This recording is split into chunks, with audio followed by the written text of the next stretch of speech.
I want to know about ethical business for EarthStars.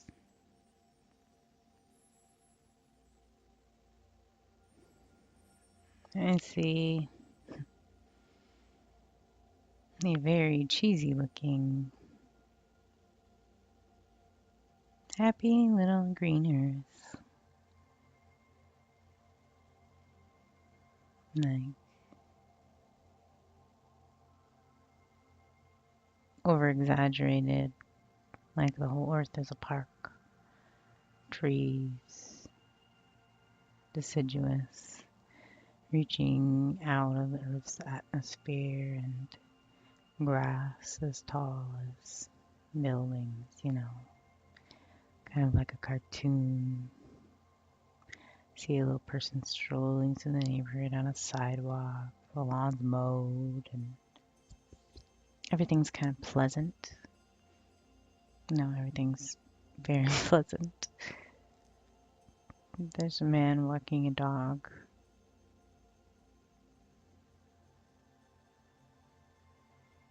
People on park benches, and here running water nearby.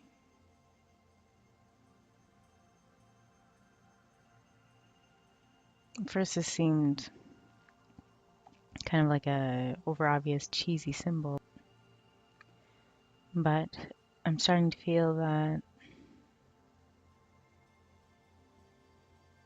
we could actually create communities like this along fresh running water, living spending a lot of time in green spaces, other humans around. It doesn't mean have to be all together, tra la la la la, and all this, but there's human friendly acknowledgement, and there's a sense that everybody's in on it together, everybody's pulling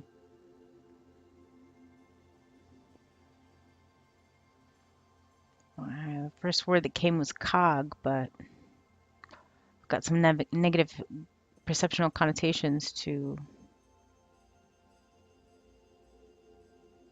cog, but there's an interdependence here. Interdependence with the humans, the animals, the water, the land. It's not like overly wild and natural tree people, but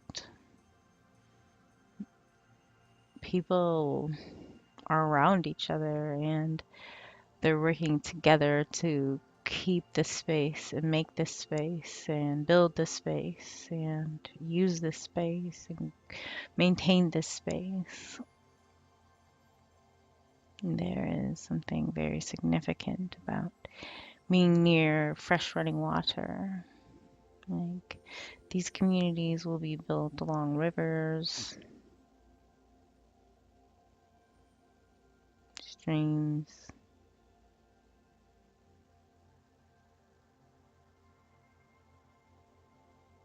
It doesn't mean living without convenience or even things.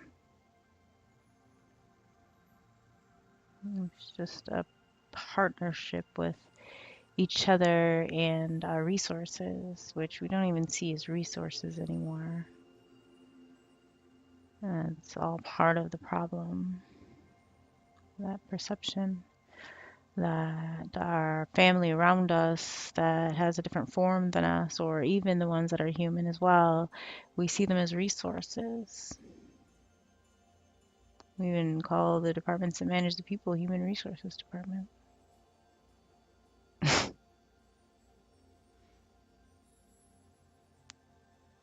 We don't even think anything of it.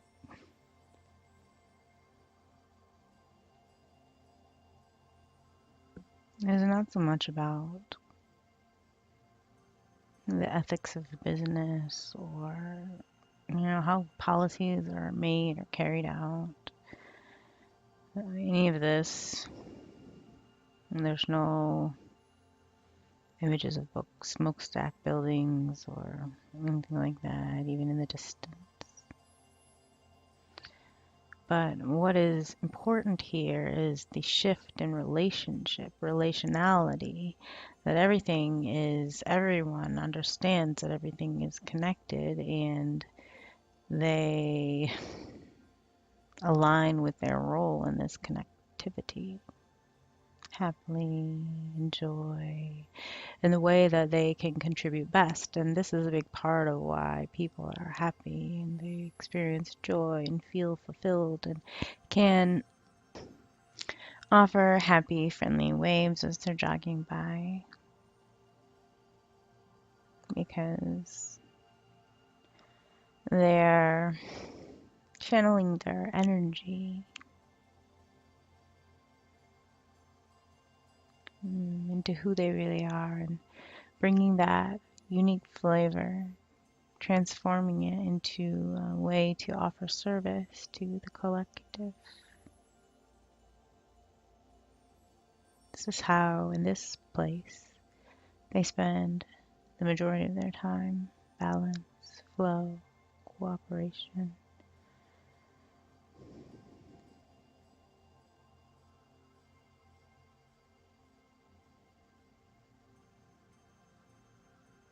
They are not forced externally.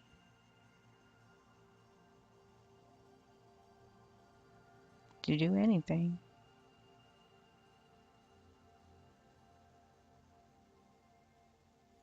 Much less be made to believe that they exist only to make money, collect things, and prepare for end of life.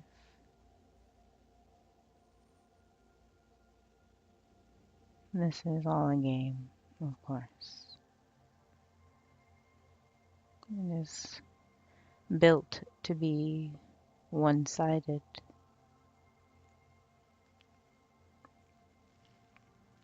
It is a very clever game, well invested on every level. It is almost impossible to live outside of it, but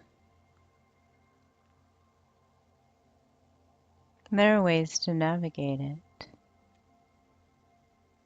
in order to pierce it, change it by redirecting resources and how they're used, when they're used to nourish, to grow, to spread, to expand.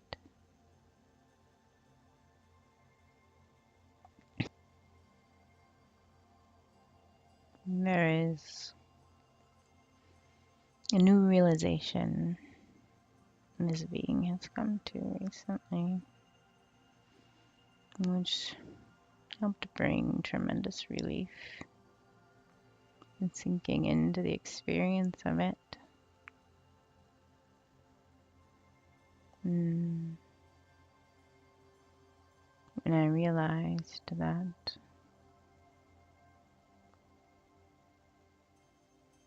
the most powerful and loving thing we can do is simply to empower people to see who they are, to know their power,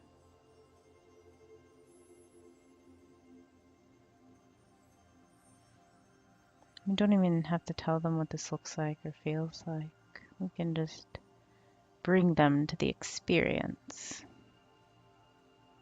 We don't have to impress upon them our ideas or our explanations or interpretations.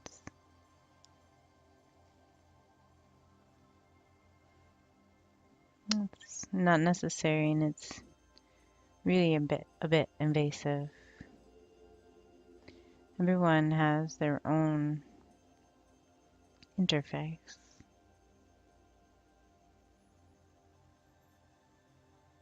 And I have learned now that activation and the change comes from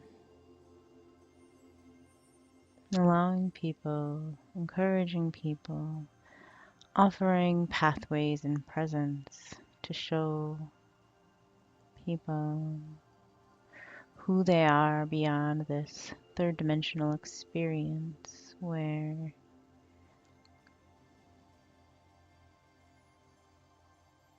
our range of perception is tremendously larger than we think as a culture, than we've been taught. Narrowing in to only perceive through our third dimensional perception has allowed us to be convinced by cheap fear tactics and scare tactics to manage us, manage our choices, manage what we put in our bodies, manage our ability to discern compassion from persuasion.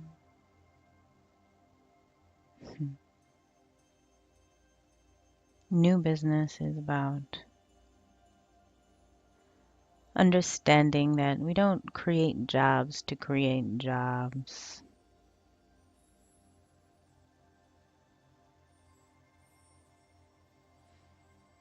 We pour our energy into expanding consciousness in whatever way we were here, brought here, incarnated here, chose to be birthed into this world to do. We're not here to clock in and clock out for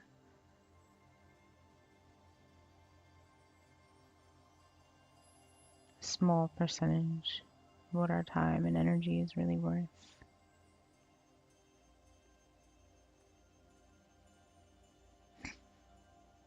We have been conditioned to believe that we don't have control of our time and our energy. And this is very purposeful, very intentional. And we are spent by the end of our days, stuck in the loop. I used to call it a hamster wheel. And this is drained, sucked, harnessed, and harvested energy from us by entities which have very little awareness of who we are, what our needs are. It is a system of domination, a system of exploitation, a system of weaponization.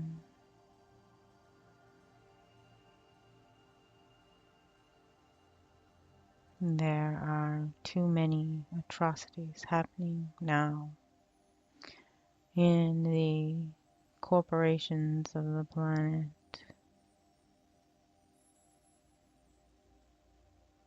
Large, consuming. There is space now to begin building a new economy. It does not require quitting our jobs first or going out and starting a new business or any of the like. It starts with shifting our focus, recognizing who we are and what we're here to do, the value of our time and energy, universal measurement, if there were such a thing.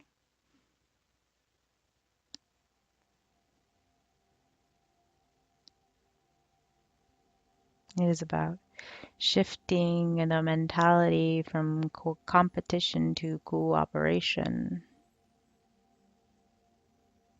from interdependence and symbiotic relationship over harvesting resources. The earth does not belong to us, who are doing as we please.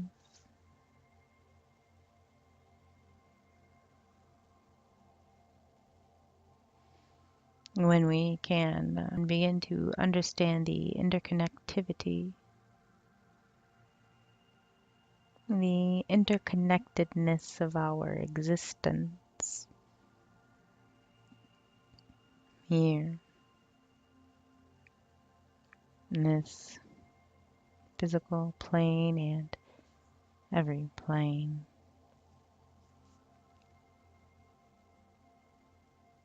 And that's when we will have the awareness to make the choice to live within the flow of reciprocity, to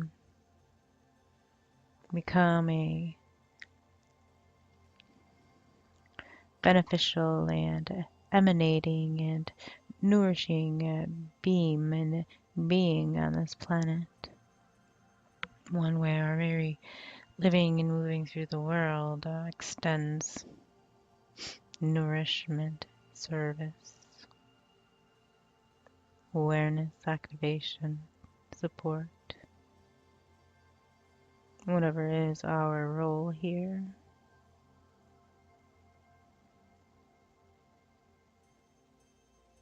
It's time to check in,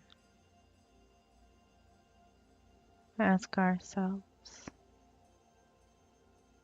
who we are underneath the need for money. And when we can begin to tap into that part of ourselves, and that's when we will have the awareness to begin to build the new economy.